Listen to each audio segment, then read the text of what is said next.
अल्निनो किंवा सुपर अल्निनो हे म्हणजे शेतकऱ्यांनी कसं समजून घेतलं पाहिजे? त्याच्यामध्ये 2 घटना प्रामुख्यानं शास्त्रज्ञ सांगतात, की एक ला नीना ही घटना आहे आणि दुसरं एल नीनो ही घटना आहे. ज्यावेळेला पॅसिफिक समुद्र थंड असतो, म्हणजे पेरू देशाजवळचा जो समुद्र आहे, तो ज्यावेळेला थंड असतो त्याला ला नीना वर्ष म्हणतात आणि त्या काळामध्ये भारत आणि आजूबाजूच्या देशामध्ये चांगला पाऊस होतो.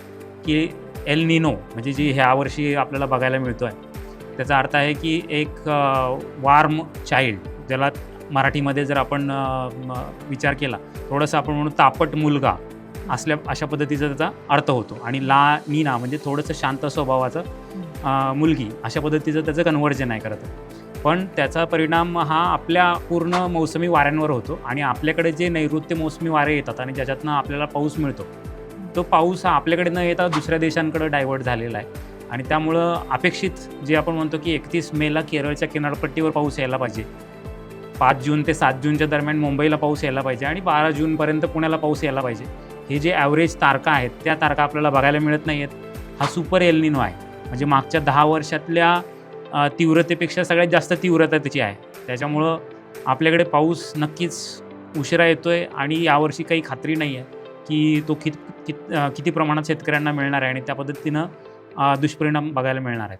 नमस्कार शेतकरी बंधूंनो, मी तेजस्विनी उपाध्ये आजच्या विशेष शेती पॉडकास्टमध्ये सर्वप्रथम तुम्हा सर्वांचं स्वागत करते. नुकत्याच भारतीय हवामानाच्या अंदाजानुसार यावर्षी देशामध्ये 90% पाऊस पडण्याची शक्यता वर्तवण्यात आली आहे आणि त्याच अनुषंगाने आपण आजचा हा विशेष शेती पॉडकास्ट आयोजित केला आहे. पॉडकास्टचे मार्गदर्शन करण्यासाठी आपल्यासोबत आहेत डॉक्टर प्रणवसिंह पाटील सर, ज्यांनी महात्मा फुले कृषी विद्यापीठ येथून कृषी विद्या यामधून PhD प्राप्त केली आहे आणि गेली 14 वर्ष ॲग्रिकल्चर कॉलेज बारामती येथे प्राध्यापक म्हणून ते सध्या काम करत आहे. नमस्कार सर, आजच्या या पॉडकास्टमध्ये तुमचं सहर्ष स्वागत.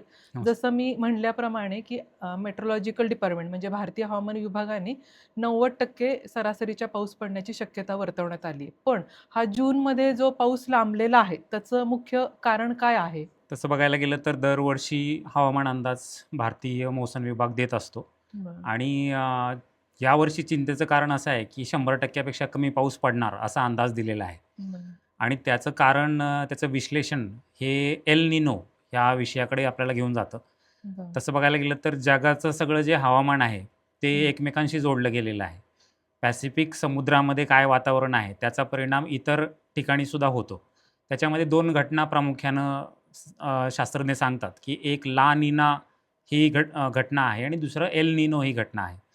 तर म्हणजे काय होतं की 10 वर्षातनं बरेच वर्ष तिथला समुद्र थंड असतो आणि ज्यावेळेला पॅसिफिक समुद्र थंड असतो, म्हणजे पेरू देशाजवळचा जो समुद्र आहे, तो ज्यावेळेला थंड असतो त्याला ला नीना वर्ष म्हणतात आणि त्या काळामध्ये भारत आणि आजूबाजूच्या देशामध्ये चांगला पाऊस होतो. परंतु ज्यावेळेला त्या भागामधला समुद्र गरम होतो, तर त्याला एल नीनो हा शब्द आहे. खरं तर हे ला नीना आणि एल नीनो दोन्ही स्पॅनिश भाषेतले शब्द आहे. की एल नीनो म्हणजे जी ह्या वर्षी आपल्याला बघायला मिळतो आहे, त्याचा अर्थ आहे की एक वॉर्म चाइल्ड किंवा ज्याला मराठीमध्ये जर आपण विचार केला, तर एक थोडंसं आपण म्हणू तापट मुलगा अशा पद्धतीचा त्याचा अर्थ होतो. आणि ला नीना म्हणजे थोडंसं शांत स्वभावाचं मुलगी, अशा पद्धतीचं त्याचं कन्व्हर्जन आहे खरं तर. पण त्याचा परिणाम हा आपल्या पूर्ण मौसमी वाऱ्यांवर होतो आणि आपल्याकडे जे नैऋत्य मोसमी वारे येतात आणि ज्याच्यातनं आपल्याला पाऊस मिळतो, तो पाऊस हा आपल्याकडे न येता दुसऱ्या देशांकडे डायव्हर्ट झालेला आहे. आणि त्यामुळं अपेक्षित जे आपण म्हणतो की 31 मेला केरळच्या किनारपट्टीवर पाऊस यायला पाहिजे, 5 जून ते 7 जूनच्या दरम्यान मुंबईला पाऊस यायला पाहिजे आणि 12 जूनपर्यंत पुण्याला पाऊस यायला पाहिजे. हे जे ॲव्हरेज तारखा आहेत, त्या तारखा आपल्याला बघायला मिळत नाही आहेत आणि आता 19 आज जून आहे आणि हवामान खातं असं सांगतं आहे की 25 जूननंतरच आपल्याकडे आता पाऊस येणार आहे. आणि सगळ्या शेतकऱ्यांचा जो पेरणीचा म्हणजे शेतकऱ्यांना घाई असते की पेरणी लवकरात लवकर करावी.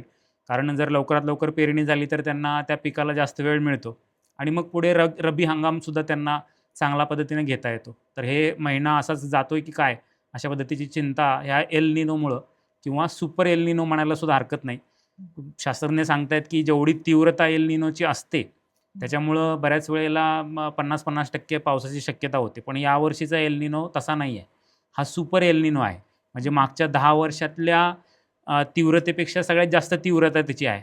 त्याच्यामुळं आपल्याकडे पाऊस नक्कीच उशिरा येतोय आणि यावर्षी काही खात्री नाही आहे, की तो किती प्रमाणात शेतकऱ्यांना मिळणार आहे आणि त्या पद्धतीनं दुष्परिणाम बघायला मिळणार आहेत. बरोबर. आणि सर तुम्ही म्हटला, की अल निनो किंवा सुपर अल निनो हे म्हणजे शेतकऱ्यांनी कसं समजून घेतलं पाहिजे? खरं तर आजचा 2026चा जो शेतकरी आहे, तो पुढारलेला आहे म्हणायला हरकत नाही. हं. प्रत्येकाच्या हातामध्ये स्मार्टफोन आहे.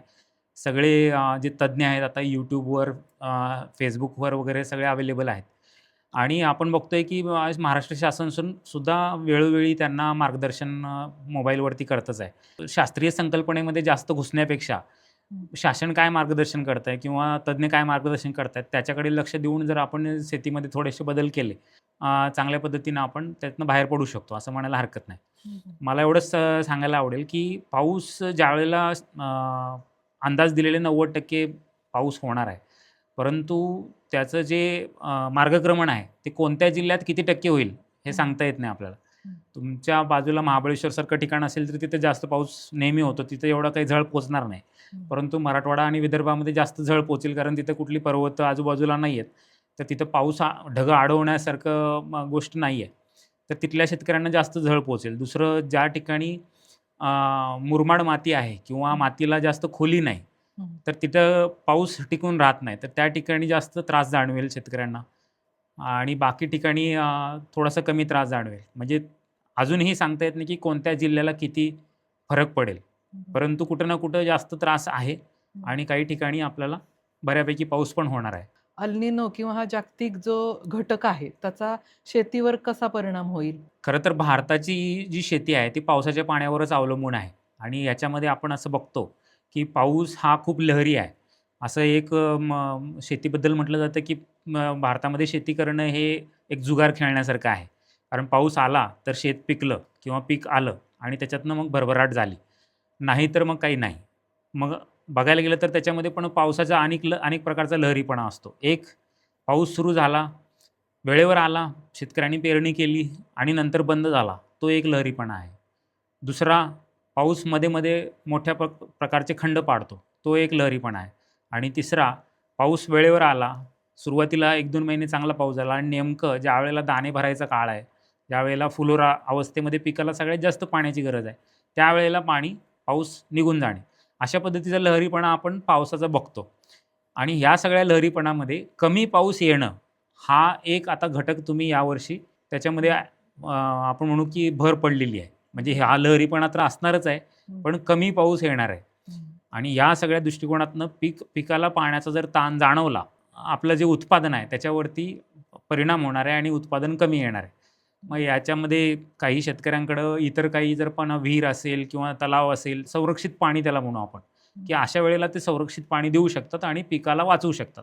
परंतु ज्या शेतकऱ्यांकडे विहीर किंवा तलाव नाही आहे आणि जे पूर्णपणे पावसावरच अवलंबून आहेत, त्यांना मात्र याचा जास्त त्रास होणार आहे. अशा परिस्थितीमध्ये शेतकऱ्यांनी काय उपाययोजना केल्या पाहिजेत? तर उपाययोजना म्हणजे जास्तीत जास्त जे आपण करू शकतो, ते शेतीमध्ये पडलेला थेंब आणि थेंब आपल्या शेतात कसा मुरेल आणि पाणी शेताच्या बाहेर जाणार नाही, ही आपल्याला काळजी घ्यायला लागेल. मग त्याच्यासाठी जे संशोधन केंद्र आहेत, त्यांनी याच्यापूर्वी जे संशोधन केलेलं आहे, की आपल्याला शेतामध्ये सरीवरंबा पद्धत असेल किंवा नांगरट करत असताना उभी आणि आडवी नांगरट जर आपण शेतामध्ये करून जर कप्पे निर्माण केले, ज्याला चौकोनी कप्पे कंपार्टमेंट बंडिंग असं नाव आहे.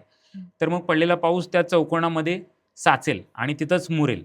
तर ते कंपार्टमेंट बंडिंग हे काळ्या जमिनीमध्ये करता येऊ शकते किंवा मग तुम्ही सरीवरंबा पद्धत करा किंवा तुम्ही जे आता सगळ्यात जास्त शासन त्याला पुरस्कृत करतायत, जे म्हणजे अरुंद बेड आणि सरी अशा पद्धतीनं ज्याला ब्रॉड बेड अँड फरो म्हणतो आपण. बरोबर. आणि ते काही शेतकऱ्यांना ते SRT तंत्रज्ञान म्हणून सुद्धा त्यांच्या परिचित आहे. हं. तर त्या पद्धतीनं जर आपण पेरणी करायला लागलो, तर काय होईल की समजा पाऊस खूप जोराचा आला, तर त्यामुळं पाणी साचून पिकाचं नुकसान होणार नाही. ते सरीमध्ये पाणी जाईल आणि निचरा होईल. हं. म्हणजे आपल्याकडे पाऊस आला की इतका जोरात पाऊस येतो, की मातीची जी पाणी ओढून घेण्याची क्षमता आहे त्याच्यापेक्षा जोरात पाऊस येतो आणि मग बऱ्याच वेळेला मग पाणी साचतं, वाहून जातं आणि मग नंतर गॅप पडतो. मग पावसाचा खंड होतो. मग ज्यावेळेला पडतोय त्यावेळेला आपण अडवत नाही आणि ज्यावेळेला मग पाऊस नसतो त्यावेळेला आपण चिंता करतो. मग अशी एक परिस्थिती आपल्याला शेतकऱ्यांसाठी कठीणच आहे. कारण शेतकऱ्यांसाठी मशिनरी वापरणं किंवा हे सगळ्या गोष्टी करणं म्हणजे थोडं खर्चिक काम पण होऊ शकतं. पण आपण म्हणूया आता पर्याय नाही आहे आणि जर असे आपण जलसंधारणाची कामं जर नाही केली, अजून एक मला सांगायला आवडेल, की गावाच्या भोवती जर आपले काही ओढे, नाले असतील, तर तिथं आपण बंधाऱ्यासाठी आता काम करणं आवश्यक आहे. मधल्या काळामध्ये एक मागच्या 5 वर्षापूर्वी आपण पाणी फाउंडेशनचं वगैरे बरेच कार्यक्रम बघायचो आणि त्यांनी संपूर्ण महाराष्ट्रामध्ये याच्यावरती काम केलं. पण एक 2-3 वर्ष चांगला पाऊस झाला, की आपण त्या गोष्टी विसरून जातो. तसंच घडलं आपल्यासोबत आणि आता ह्या वर्षी आपल्याला कमी पावसाचं हे वर्ष आहे आणि मग आपण किती तयारी केली आहे माहिती नाही. तर हे जे नाले आहेत हे यांना यातली घाण बाजूला काढली पाहिजे.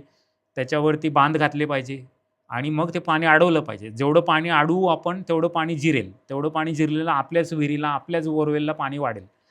तर आपण फक्त उपसा करण्याकडे लक्ष दिलेलं आहे. तर हे रिचार्ज करण्याकडे पण आपल्याला खूप काम करणं गरजेचं आहे असं मला वाटतं. आणि तुम्ही म्हणाला सर, की एक म्हणजे शेती करताना किंवा कुठली पिकं निवडताना कुठली काळजी घेतली पाहिजे? म्हणजे ह्या अशा ह्याच्यामध्ये कमी पाऊस पडणार आहे, तर काय काळजी घेतली पाहिजे? आता खरं बघायला गेलं तर माझ्या गावाकडे लातूर भागातनं मी आहे आणि तिथल्या शेतकऱ्यांसोबत आत्ताच काल मी संवाद साधला. तर तिथले शेतकरी ज्यांनी ऊस लागवड वाढवली होती मागच्या वर्षी चांगला पाऊस झालाय म्हणून, आता ते परेशान आहेत. कारण बोरवेलमधनं पाणी उपसून किती एकर तुम्ही भिजवणार? बरोबर. आणि मग तिथं त्यांना असं वाटलं, की चुकलं आपलं गणित आणि ऊस आपण उगाच वाढवला. म्हणजे ऊसासारखं पीक आता इथं लागवड करणे, यावर्षी तर मला वाटत नाही, की शेतकरी वाढवतील. कारण पाऊसमान कमी होणार आहे. तर असे जे पिकं आहेत, जे पाण्याला सहन करू शकत नाही, ताण सहन करू शकत नाही. तसं मका पण तसं एक बघायला गेलं तर एक पीक आहे, ज्याला वेळच्या वेळेला पाणी लागतं. पण आणि काही भाजीपाला पिकं आहेत, त्यांना सुद्धा ताण जास्त चालत नाही. तर जिथं आपल्याकडे काहीतरी शाश्वत सोय आहे पाण्याची, विहीर आहे म्हणा किंवा तलाव आहे म्हणा, तर त्या ठिकाणी अशी पिकं करायला हरकत नाही. पण जे पूर्णपणे पावसावर अवलंबून आहेत, त्यांनी मात्र कमी पावसामध्ये आणि कमी वेळेमध्ये तयार होणारी पिकं लावणं गरजेचं आहे. मग त्याच्यामध्ये कडधान्य पिकं जसं की सोयाबीन आहे किंवा मूग आहे, उडीद आहे किंवा काही तेलबिया आहे, जसं आपण सूर्यफूल म्हणू, करडई म्हणू. तर हे जे पिकं आहेत, हे कमी पाण्यावर येणार आहेत आणि तृणधान्य पिकांमध्ये जर बोलायचं झालं, मग त्याच्यामध्ये राळा किंवा रागी किंवा ज्वारी, बाजरी हे जे सगळे भरड धान्य आणि श्री अन्न, तर श्री अन्न आहे हे. आणि मग हे पौष्टिक पण आहे आणि हे अशा ज्या वातावरणात जिथं पाऊस कमी असतो, तिथं हे सहन करणारे पिकं आहेत. ह्यांना जास्त काही मेंटेनन्सची गरज पण नाही आहे. तर हे चांगले पिकं येतात, परंतु शेतकऱ्यांना त्याच्या काही अडचणी आहेत. प्रॅक्टिकल पेरणी यंत्र त्या पद्धतीचं त्या बियाण्यांसाठी नाही आहे. तर ते आपण जर भरड धान्य थोडं बाजूला ठेवले, तर कडधान्य किंवा तेलबिया किंवा आंतरपीक पद्धती असं जर आपण केलं, तुरीचे आणि सोयाबीनची आंतरपीक पद्धती, कापसाची आणि कडधान्यांची आंतरपीक पद्धती, तर त्या पद्धती जास्त अशा वातावरणामध्ये चांगलं शेतकऱ्यांना पैसे देऊन जाऊ शकतात, असं मला वाटतं. बरोबर आहे. आणि तुम्ही मगाशी म्हणालात सर, जसं की महाबळेश्वर असेल तर तिथं पाऊस चांगला पडतो. तर असे महाराष्ट्रातले कुठले पर्टिक्युलर जिल्हे आहेत का ते ह्या परिस्थितीशी संवेदनशील असतील? ज्या ठिकाणी पठार आहे आणि डोंगर जवळपास नाही आहे, जिथं झाडी कमी आहे, तर त्या ठिकाणी जास्त परिणाम जाणवणार आहे. कारण तिथं पाऊस अडवायला जो काही आपण पाऊस येतो कसा आहे, या सायन्समध्ये आपल्याला थोडं जावं लागेल, की ढगं जे आपल्याकडे येतात, बाष्प घेऊन येतात. पण ते ढगं आपल्याकडे पाणी तेव्हा देतात ज्यावेळेला ते थंड होतं. मग थंड होण्यासाठी त्यांना आणखीन उंची गाठावी लागते. मग ते उंची गाठण्यासाठी पर्वत जवळ असेल तर ते पर्वतावर चढतात आणि तिथं पाऊस पडतो. मग तिथं महाबळेश्वर हा तो पर्वत आहे जिथं ते उंची गाठतात आणि पाऊस पडतो.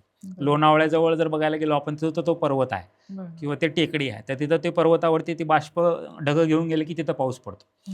मग आपल्या आजूबाजूला जर अशी परिस्थिती नसेल, तर ढगं आपल्याजवळ थंड होऊन पाऊस देण्याच्या ऐवजी पुढे निघून जातात. तर त्यामुळं मी असं म्हणतो, की मराठवाडा आणि विदर्भ जो आहे, तो जास्त संवेदनशील आहे अशा वातावरणाला.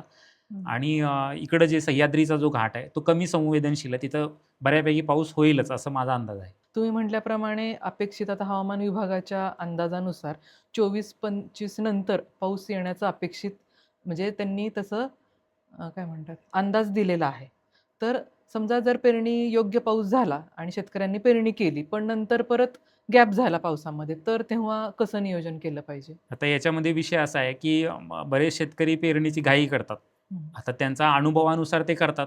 परंतु ज्यावेळेला एक सरासरी पावसाचं वर्ष असतं, त्यावेळेला काही अडचण येत नाही. पण यावर्षी थोडी काळजीच घेण्यासारखंच वर्ष आहे, असं मला सांगावंसं वाटेल.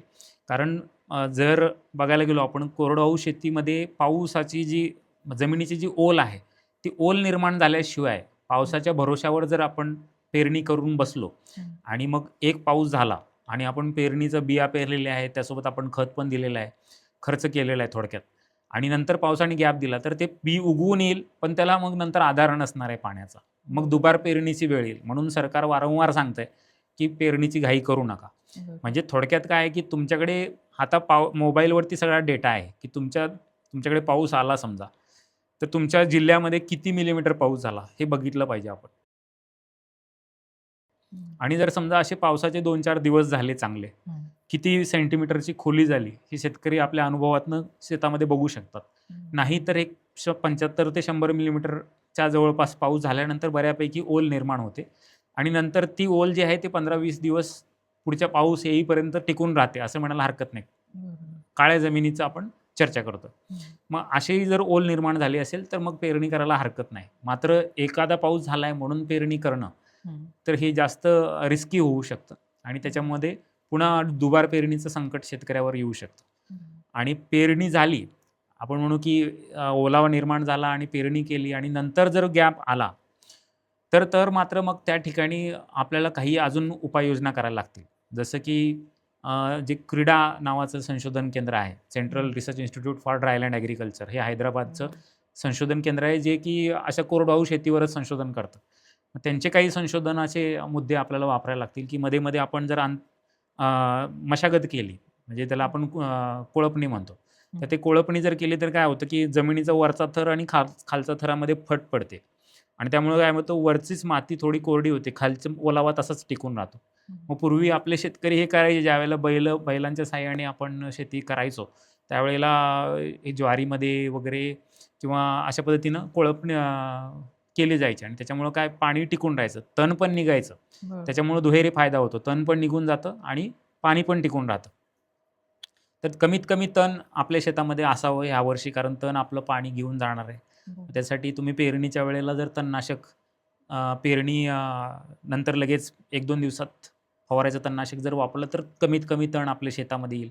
तसं पण आपल्याला नियोजन करणं गरजेचं आहे आणि आपला खर्च पण कमी होईल. मजुरांच्या साहाय्याने आपण जर तण काढायला गेलो तर जास्त खर्च येणार आहे आपल्याला. ते मशागत, आंतर मशागत ज्याला मी म्हटलं, पेरणीनंतर लगेच वापरायचं तणनाशक, ही एक त्याच्यामध्ये महत्त्वाची बाब आहे.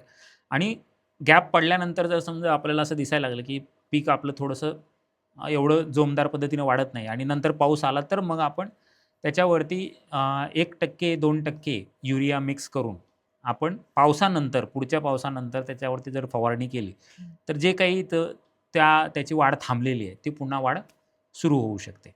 तर ह्या काही गोष्टी आपण करू शकतो. मग ह्याच्यामध्ये युरियाची फवारणी आणि खूपच जास्त ताण आला, तर मग पोटॅशियमची पण फवारणी शास्त्रज्ञांनी सांगितलेली आहे, की 1% पोटॅशियम नायट्रेट ह्याचं जर आपण द्रावण तयार केलं आणि पिकाला पाण्याचा त्रास जाणवतोय, तर यावेळेला ही पोटॅशियम नायट्रेटचं जर आपण फवारणी केली, तर झाडाचे जे स्टोमॅटा असतात, ज्याच्यातनं झाड बाहेर बाष्प पाठवत असतं, तर ते काही काळासाठी ते रेग्युलेट होतात किंवा ते बंद बंद चालू ह्या पोटॅशियममुळं केलं जातं आणि झाडामध्ये पाणी जास्त दिवस टिकून राहतं. तसे काही बाजारामध्ये अजून असेही केमिकल आहेत, की जे कमीत कमी झाडामधनं ट्रान्सपिरेशनची प्रोसेस कमी करतात आणि पाण्याची गरज थांबवतात. सर, आणि ह्या पॉडकास्टच्या माध्यमातून तुम्ही एक शेतकऱ्यांना कुठला महत्त्वपूर्ण संदेश द्याल? मी शेतकऱ्यांना असं सांगू इच्छितो, की यावर्षी जे हवामान विभागाने सांगितलेलं आहे, की पाऊस कमी होणार आहे, तर त्या गोष्टीला आपण सिरियसली घेतलं पाहिजे आणि पाणी संधारणाकडे आपण लक्ष दिलं पाहिजे. तर जसं जेवढा काही पाऊस पडेल, तो जास्तीत जास्त आपल्या शेतात आपल्याला कसं मुरवता येईल, अडवता येईल, याच्याकडे लक्ष दिलं पाहिजे आणि आपल्या आजूबाजूला जर काही नदी-नाले असतील, तर तिथला गाळ काढण्यासाठी आपल्याच सगळ्या गावांनी एकत्र येऊन त्या ठिकाणी त्या नाल्याचं काम करणं गरजेचं आहे. तिथं बंधारा घालणं गरजेचं आहे आणि जलसंधारणाच्या कामाकडे थोडंसं लक्ष देणं गरजेचं आहे. आणि पिकाला पाणी देताना सुद्धा आपण अशा पद्धतीचे पिकं यावर्षी तरी किमान निवडायला पाहिजे, जी कमी पाण्यामध्ये आपल्याला चांगले परिणाम देतील. आणि आंतरपीक पद्धती जर आपल्याला करता आली, तर ती सगळ्यात चांगली पद्धती आहे. कारण योगायोगाने जर एखादं पिकाचं नुकसान झालं, कीड रोगामुळं म्हणा किंवा काही कारणास्तव म्हणा, तर दुसरं पीक आपल्या हातामध्ये त्या ठिकाणी असतं आणि त्याच्यामुळं आपलं पडलेला पाऊस जो आहे, तो पुढे चांगल्या पद्धतीनं ते पीक वापरतं आणि आपल्याला उत्पादन देऊन जातं. तर थोडंसं शास्त्रीय दृष्टिकोनातनं जर आपण शेती केली तर कमी पाण्यात सुद्धा चांगल्या पद्धतीने आपण करू शकतो. एवढ्या सगळ्या चर्चेमध्ये ड्रिप इरिगेशन जर कोणाकडे असेल तर नक्की आपण जास्तीत जास्त पाणी आपलं ड्रिप इरिगेशननी देण्याचा प्रयत्न करावा आणि त्या पद्धतीनं नियोजन करावं. तर शेतकरी बंधूंनो, आपण अल निनो आणि त्याचा शेतीवर होणारा परिणाम याविषयी सविस्तर माहिती जाणून घेतली आहे. तर सर्व शेतकरी बांधवांना हीच विनंती करते की कृषी कॅबच्या यूट्यूब चॅनलला सबस्क्राईब करा. धन्यवाद.